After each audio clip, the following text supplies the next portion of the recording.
Hello and welcome to this broadcast by Brexit Watch. I'm your host, Jonathan Saxty. Today we are delighted to welcome the British politician Anne Widdecombe to Brexit Watch. Anne Widdecombe served as a Member of Parliament for the Conservative Party between 1987 and 2010. During that time, she served as both Shadow Health Secretary and Shadow Home Secretary. More recently, Anne Widdecombe served as a Member of the European Parliament for the Brexit Party. Anne Widdecombe, welcome to Brexit Watch. Hello, great to be here. Now, Anne, jump straight into the questions. Obviously, we've all been impacted so much by this recent coronavirus crisis and the subsequent lockdown. What has been your overall assessment of how the British government has handled the crisis compared to other Western nations? Well, I would have handled it differently, but then, that's easy to say. And I said right at the start, so I can't be accused of being clever in hindsight. I said right at the start, when it was very, very clear indeed that most of the people dying had underlying health conditions. Subsequent figures said it was as high as 9 out of 10. I said right from the start, we should have stringently locked down all those with underlying health conditions. And we should have told the rest, and particularly the under 45s, for whom the risk is very small, we should have told them, keep the economy going. And if by any chance you can't work because of the coronavirus, then join the volunteer effort. Right. Don't stay at home if you are healthy and young. Now, the government didn't do that, nor has any other Western country done that. So, it's not unique to this government. They've all made mistakes. They've all got some things right. Our government isn't different. The fact is that the scientific advice seems to change almost as often as they change their socks. The scientific advice is not unanimous. And government has to translate that into practical policy. So it's not an easy call. And I'm not going to score centuries from the pavilion. But I am going to say that given that it was quite clear from the outset that this horrible thing struck down mainly those who had other conditions, that should have been the guiding principle. Now, given all of what you've just said, what do you see as some of the economic consequences, first of all, in the short to medium term for the UK? Well, the economic consequences are going to be horrendous for any country that has had this on any scale. So, we are not going to be unique, but that is why I think it is now utterly crucial that we do not extend the negotiations, because as we come out of this, we have got to be utterly in control, totally in control of how we start to rebuild the economy. And if, for example, this is just an example, we decided we were going to give state aid to certain industries to make sure that they don't go under, that's forbidden under EU rules. But it wouldn't be if we're out of the transition period, because we would be making our own rules. That's just one example. So I think it is going to be difficult, but if we are free, and if we're still not tied into giving vast sums of money to the EU, which frankly we need to rebuild our own economy, then I think we will win the battle, but it will be hard. I don't think anybody does think that we're just going to sail out of this and not notice the consequences. They're going to be huge. Some people won't have jobs to go back to, and they're going to have to go on to benefits. They're not going to be able to sit at home furloughed any longer. Some companies will go down completely. Some shops in the high street won't reopen. We're going to see all these things, and it's serious stuff. Now, you spoke about Brexit there, Anne. Obviously, we're going to be talking a lot about that. But just sticking with the coronavirus crisis for the moment, you spoke about the British government's response. You spoke about the economic implications. What do you think some of the political implications could potentially be in terms of for the Conservative Party electorally? We've got some elections coming up next year. Will this knock the Conservative agenda of levelling the country up off course, or do you think they'll be able to get back on track fairly soon? Well, obviously, levelling up is a major aim, particularly of Boris Johnson and of this government. But that is only ever something that can be done gradually. It's not going to be achieved overnight. And there is plenty of time between now and the local elections next summer for the government to make it clear what its roadmap for doing that is.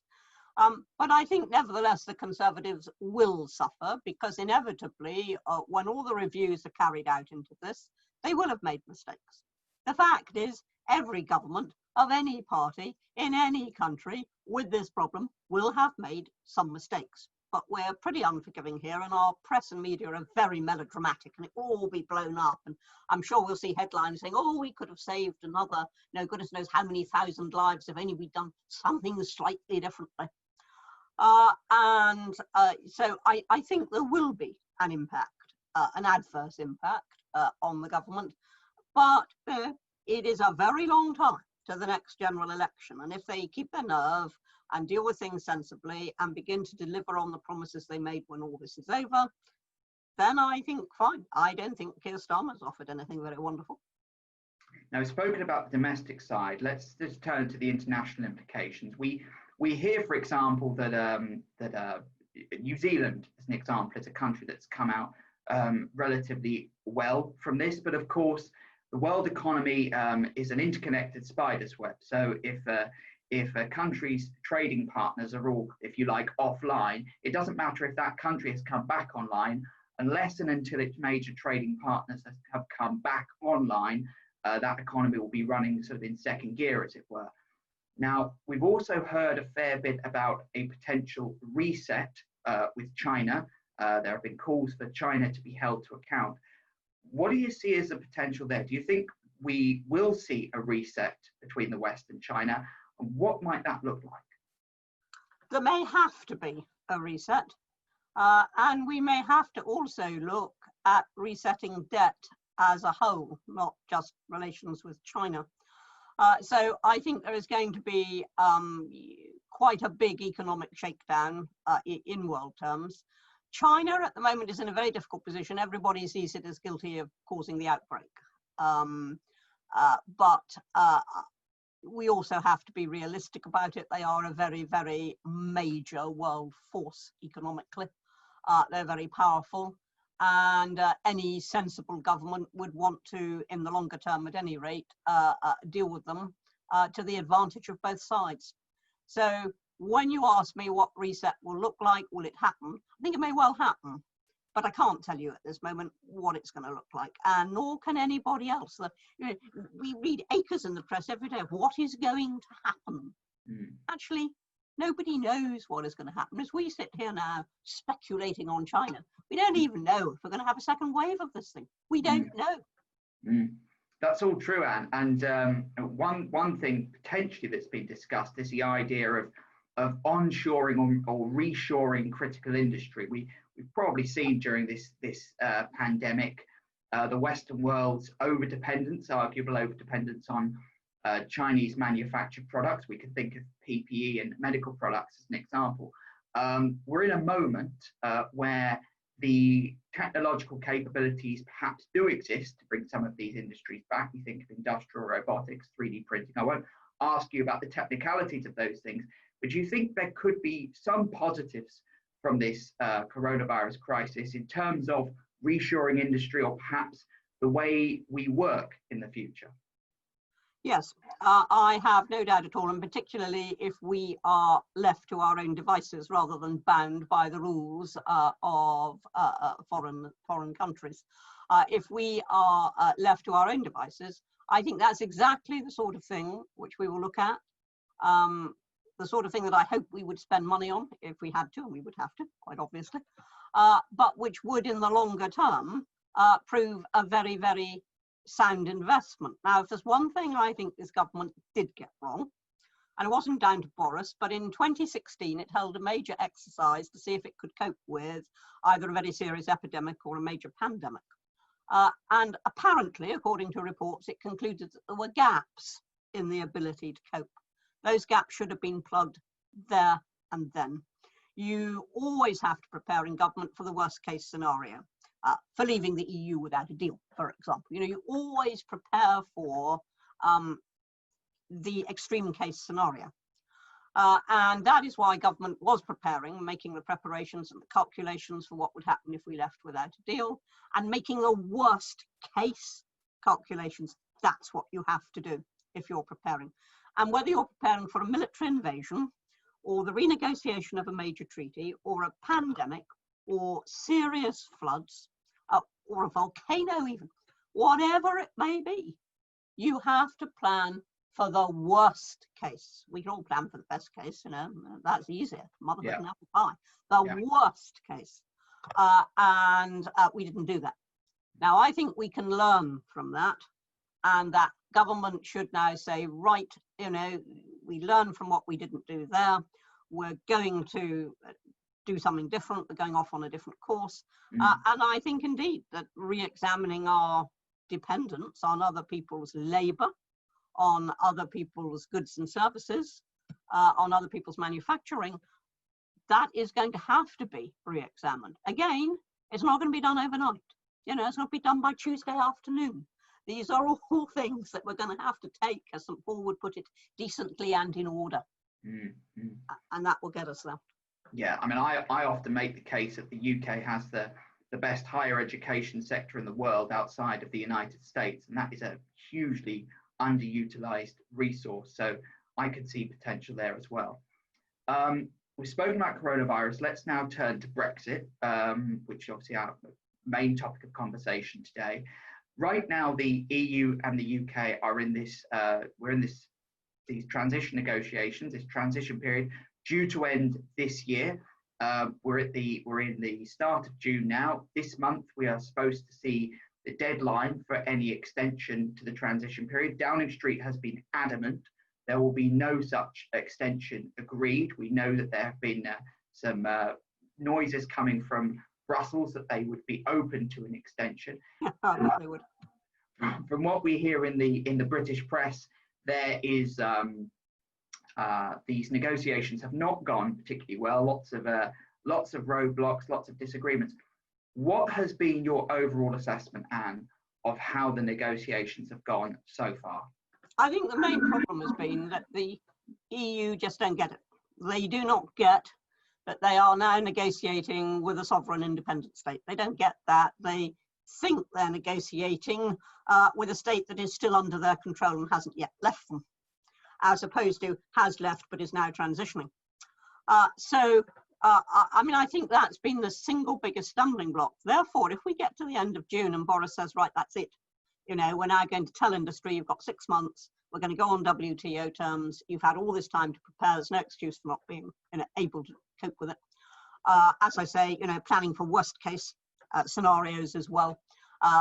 All of that, I think, would very quickly persuade the EU that we were deadly serious. Now, anybody will tell you who was there at the time that with the advent of Boris Johnson as Prime Minister and the huge victory against the slogan of get Brexit done, the atmosphere in the EU Parliament changed overnight. Up until that moment, there had been an underlying assumption that, well, you know, somehow we'd go for another extension, that we weren't actually terribly serious, that in the end, you know, we'd stay in the end. It was all a little blip. Suddenly the atmosphere changed. They realised, no, Britain's going.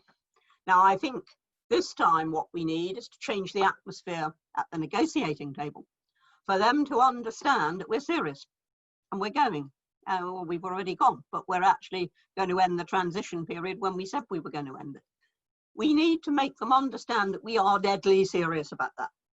And I think that will produce a change of attitude. They do not have an automatic right to fish in our waters.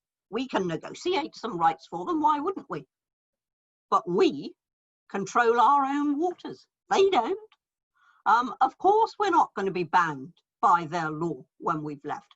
Does their law bind Canada and America and all the other people they trade with?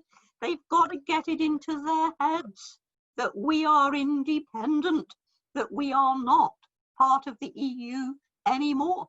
And when that finally clicks, and it hasn't clicked yet with them, when that finally clicks, I think the negotiations will proceed apace and we'll get some fairly sensible stuff. And of course, we will have to make the odd concession. That's what a negotiation is.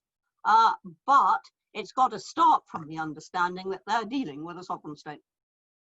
Now, Anne, by the time this video goes out, this question may be academic, but I'll ask it anyway.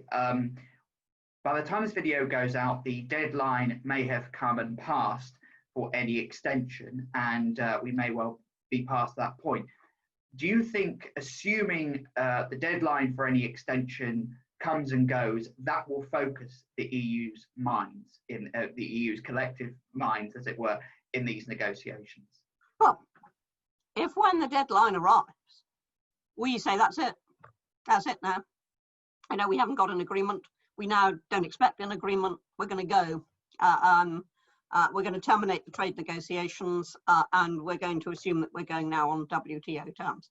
If that happens, then I think the EU will wake up and will begin to take it seriously.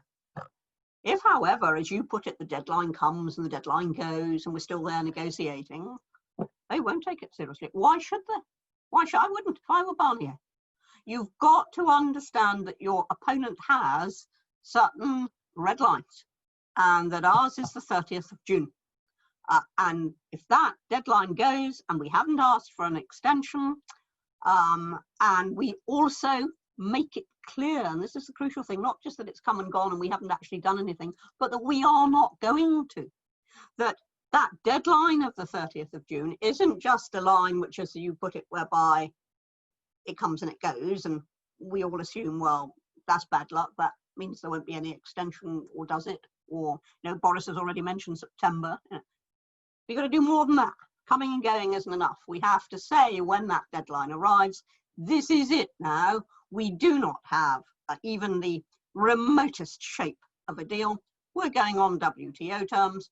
We're not going to ask for an extension. If you can do something in the next 6 months that will give us a good trade deal with you, then yep, we'll do it. And we won't go on WTO terms, but we're not just going to go on and on. You've got till December, and that's it. And that's it. We're not going to say we're nearly there in December and extend it by another 3 months. No, Monsieur Barnier, that is it.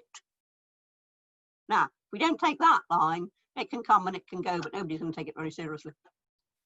And you mentioned WTO terms. Is that something to fear for the UK, or is that not something to fear at all? I don't think it's anything to fear. It's how we trade with other countries, and how most of the world trades anyway. So I don't really think it's anything to fear. It was something we had to prepare for, but quite frankly, business has had an awful lot of notice in order to do that.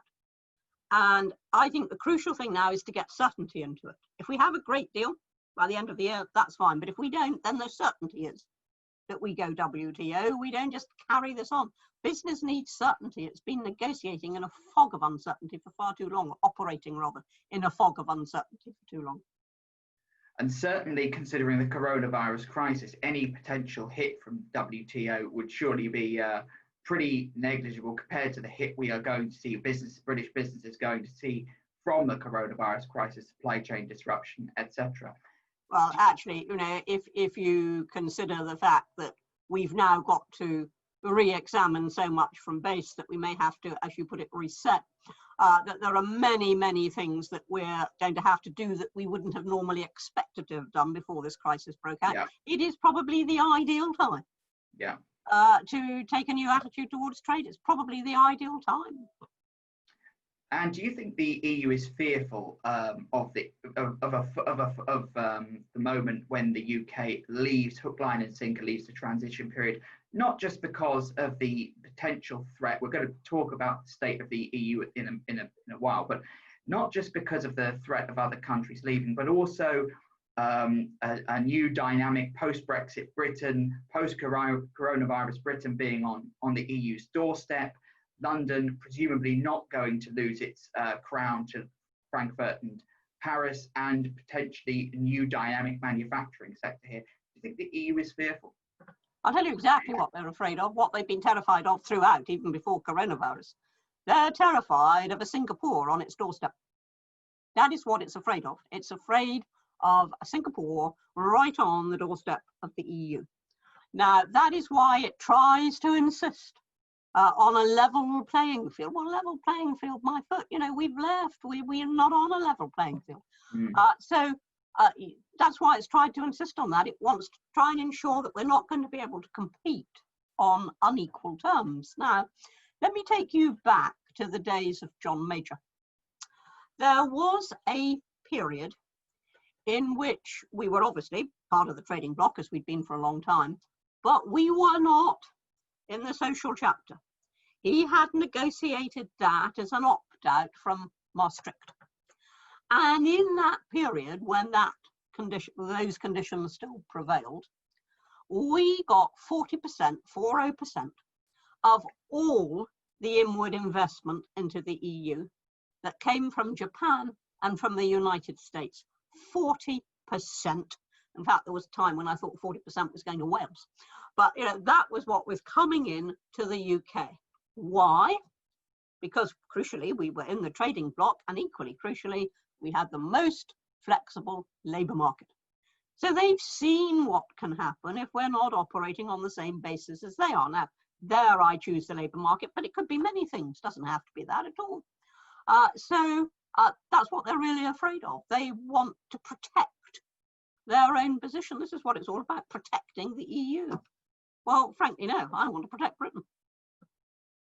Now, Anne, we've spoken about the trade negotiations between the EU and the UK, but there are other negotiations going on for Britain. We have the negotiations going on with the United States, led by Liz Truss on the UK side, Robert Lighthizer on the US side. Just a few days ago, we heard that trade negotiations were beginning with Japan, again, I believe led by Liz Truss. What do you think is the significance of these negotiations? What are your hopes for these negotiations? And in the case of the US, do you think there is any justification for the concerns about agricultural imports? Well, first of all, these negotiations are crucial. Once we finally escaped the last lingering clutches of the EU, we are going to be trading with the rest of the world. And don't forget also in that, I mean, you've talked about America, you've talked about Japan, don't forget the third world. We could trade to both our advantages in the future. Yeah. And don't forget that they are what we call the Commonwealth. Absolutely. Yeah. We've got the Commonwealth. It's yes. Not just these outsiders, if I can put it that way, such as America and Japan, who are not part of that Commonwealth. We have to negotiate both outside and in. So they are crucial. They're crucial for our prosperity. Good trade deals are crucial. Getting a better trade deal with the US than the EU's got, it would be absolutely wonderful. So they're very important. Now, there are always going to be concerns. How many Americans, died of chlorinated chicken? No idea. That's the sort of question we've got to ask. We don't like the thought of it very much. We don't like the thought of some of the agricultural methods very much. But we do have to accept that they've been trading with us and with the rest of the world for a very long time without those issues having manifested themselves into something rather nasty. So I do think we should take account of them. I'm not saying for one moment dismiss concerns, but let's keep everything in proportion. And now, presumably, if the UK in any way blinked in its negotiations with the EU, the Americans or the Japanese may start to lose faith in the British. Well, I'm rather surprised that they hadn't given up when we went for the umpteenth extension. But again, I think the advent of Boris has changed that. People know we are very serious, and we're a tremendously important financial power. For example, don't ever forget that. Don't forget the size of our airports. Don't forget just how great the standing of Britain is. We're not just some little part of the EU. So I think once one trade deal is concluded, everybody else is going to become very enthusiastic indeed. Now, Anne, you mentioned the Commonwealth, something close to my heart. Yes. I've written about this in the Telegraph a number of times. What do you think is a real potential there, both economically and also potentially geopolitically? I mean, we have this term thrown around, new term, Canada, Australia, New Zealand, United Kingdom, 4 of the 16 Commonwealth realms which share the Queen as head of state. Discussions about the economic potential of this grouping geopolitical potential, military interoperability. What do you think is the potential of the Commonwealth and of CANZUK? Well, I think first of all, let's distinguish between those countries which are very major trading powers anyway. Yeah. It is crucial, quite obviously, that we do satisfactory deals with them. And we could indeed, because we are the Commonwealth, because we're already part of a sort of bloc, if you like, we might indeed be able to do very favourable trading with each other and as a little bloc, in much the same way that EFTA it used to operate in the Scandinavian countries. So I think it's possible that we could have a bloc. But I'm particularly interested in the third world, which I think has been pretty disadvantaged by EU trade terms. And I think this is a real opportunity for both profitable trade and social justice. And I think that's, what we should be looking at. It's worried me throughout the coronavirus. How often have you seen on the BBC, you've seen endless graphs for Italy and Spain. How often has anybody mentioned Africa? Yet, good heavens above, if it took off, and at the moment it's increasing, but slowly, given the size of the continent. But if it took off in Africa, can anybody imagine the devastating consequences of countries that don't have pure water supplies everywhere, of countries where people are living cheek by jowl and social isolation would be a joke, of countries like Ethiopia, for example, which have very large leprosy slums. For heaven's sake, have we stopped to think what will happen? You never hear it mentioned. You never hear it mentioned. You would think this was a specifically Western plague, and it isn't. It's a worldwide plague. And so, I think that is something that we could do a great deal more with. But when we're trading and we're forming trade deals with some of those governments, we want to be very alert to the fact that there is a level of corruption in some of them, which has meant that some of our foreign aid has not got where it's meant to get, which is helping the people, not enriching the government, helping the people. And I think when we're looking at new trade deals, foreign aid and the accountability as to where it goes should be quite a major part of that. Of course, any such, I'm assuming by some of these developing countries, you're referring to the likes of India, Nigeria, some of these Commonwealth giants, and obviously there have been dumping practices by the EU, and that's something I'm sure we would not want to see with any future relationship between the UK and those countries. I found that audiences used to sometimes be quite surprised, particularly young audiences, during the referendum campaign, when I was pointing out that actually the third world didn't benefit, and by which I mean the poorer countries, really did not benefit from some of the EU trading practices, and that this could open up a whole new world. And I saw scales falling from eyes, because I think everybody thinks, oh, well, the EU is such a benign institution, and so good for the world. It isn't. It's a great big protectionist bloc. That's what the EU is. Now, Anne, speaking of the EU, obviously we've heard a lot about the impact of the coronavirus. They're particularly very hard-hit countries, Italy, Spain. The EU has hardly covered itself, and the Eurozone has hardly covered itself in glory during this crisis. We've seen this, the Corona bonds debacle, where the Italian and Spanish government calling for common debt issuance in the Eurozone. This was rejected by the predominantly Northern European countries. We've now had a proposed 500 billion euro bailout package. I think it's mostly in the form of grants rather than loans. The so-called frugal four countries, I think that's Austria, the Netherlands, Sweden, and Denmark, they have opposed such a deal. I often characterize the EU and Eurozone as a union without the demos. These are disparate countries who are not truly unified, do not share the level of affiliation which would be needed to make such a union work. What do you think of the state of the EU and the Eurozone during this crisis and in the months ahead?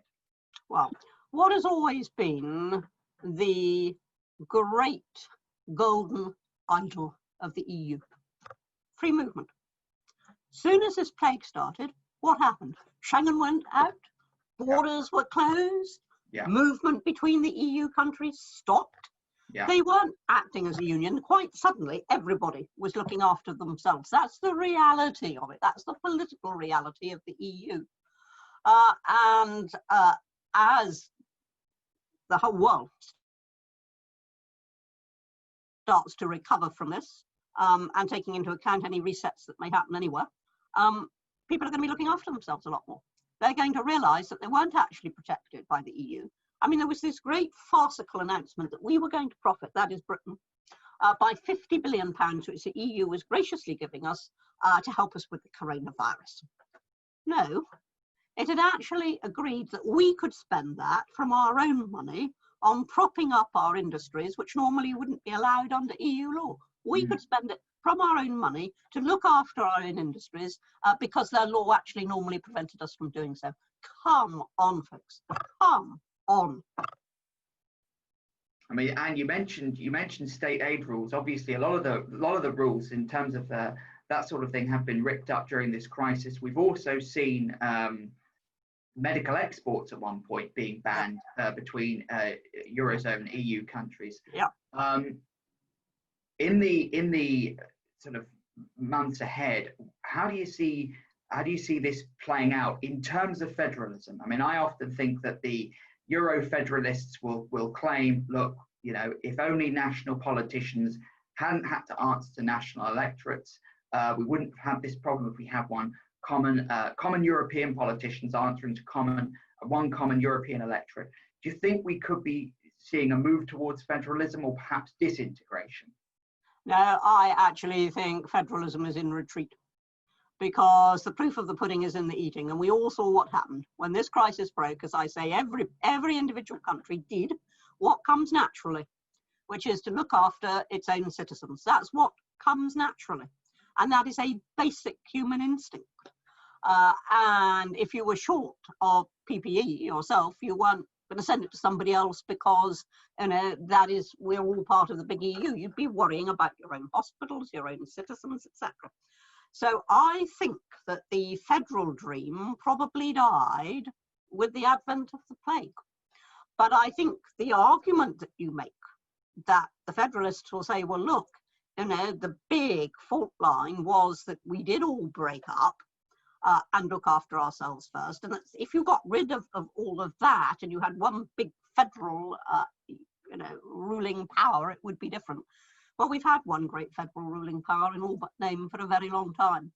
Now, look what happens. So we're talking about such disparate nations, you know, so disparate, very different histories, different cultures, different experiences of ways of doing things. And it wasn't very surprising. And when, you know, free movement was the first casualty, that to me spelled the ultimate, not tomorrow, but the ultimate disintegration of the EU, because their instincts are the same as ours. And presumably, Anne, whether it was disintegration or whether it was federalism, either way, the UK would need to be well out of the transition period. If it was federalism, more bailouts could be on the way, and if the UK was still in any way tied to the bloc, British money could be demanded. And if disintegration, obviously there'd be a lot of financial issues there too. So either way, the UK would need to make sure it was well clear. Oh yes, well, I mean, the UK should make sure of that anyway. We don't need to pay any more money into the EU, which we will have to start doing if we extend the transition period. But we just need to be free to make our own decisions about what we need to do to recover from this. As I say, we're not alone. Every country that's had this plague has got this problem, but not every country starts from the same base. And not every country starts from the same experience of coronavirus. It's been much more severe in some than in others. And governments have reacted differently and independently. I think, yes, of course, we need to be well clear, but I think citizens in other countries will be thinking to themselves, what's all this about? What is all this about? Now, Anne, we've spoken about a lot of things today: the coronavirus crisis, the Brexit transition period, trade deals with other countries, potential ramifications of all of that, and of course, the state of the EU and Eurozone. If you had one broad prediction or forecast for the next 6 to 9 months, the rest of the year, could be domestic, could be international, could be European, what would that forecast or prediction be? Well, that is a very good question, because of course none of us quite know what's going to happen. As I say, we don't even know if we're going to get a second wave, which would kibosh an awful lot of plans. So I really, this is one where I would prefer not to make a prediction. I think the only prediction I would make is a social one. I think we've learned quite a lot from this about neighbourliness, about supporting each other, which we had been in danger of losing a bit because of the fracturing of communities, and neighbourhoods aren't now what they once were. And I think maybe this has taught us to value those things again, and to value our neighbours, and to value contact, and to ask what we can do, as opposed to ask what somebody else can do for us, ask what we can do. So I think those things are important. The one danger I do see is this. The NHS is very, very high, as it should be, there's no argument about that, in people's esteem at the moment. And I hope that doesn't translate into an attitude which says, don't touch the NHS. Because what we know, and we know it from this, because we've come through coronavirus at the expense of an awful lot of very ordinary treatment, which is going to result in deaths from other causes. What we have always known, and what Bevan himself realised, was that the NHS was never going to be able to meet every last demand that is placed upon it. And I have for years been saying we need a full-scale national debate, inter-party, cross-party, cross-disciplinary. We need practitioners, we need users, we need economists, we need social scientists. We need all those people engaged in a nationwide debate about this question. If, knowing what we now know, we were redesigning our health system from scratch, what would we do?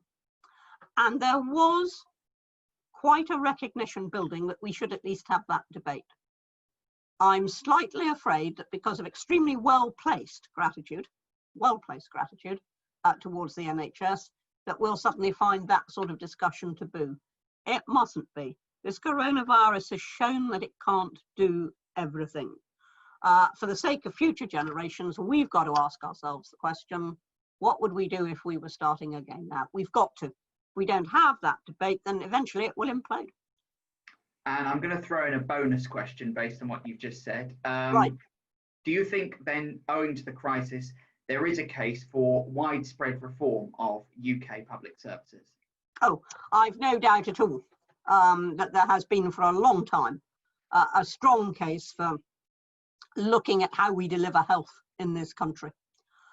And in the midst of all our gratitude, as I say, very well-placed gratitude, we should also acknowledge that this has been achieved only by the suspension of all the other things that would normally be done. A lot of the other things that would normally be done. It cannot do everything, yet we go on acting as if it can. And we've got to have that debate. You sort of tried to link that to public services in general. At the moment, we've got effective nationalisation just about everywhere you look. The government is paying the wages bills. The government has taken over the private hospitals. The government has done this. The government has done that. It's telling the banks what to do. We've got effective nationalisation in this country on a scale that would have had, people like Michael Foot absolutely slavering with delight. We've got to get back to normal service provision. But as I say, we don't even know if there's going to be a second wave. All these measures are reasonable, considering what we're going through. We don't know, therefore, how long they've got to last us. I think that's a good note on which to end. So, Anne Widdecombe, thank you for joining us today. Excuse the Alice band, by the way, but my fringe is now down to my nose. So I'm looking forward to hairdressers in July. Well, you can see the state of mine too. So my thanks to Anne Widdecombe, and thank you for watching. You can find out more at www.brexit-watch.org. You can also find us on Facebook and on Twitter, and please subscribe to our YouTube channel. Until next time.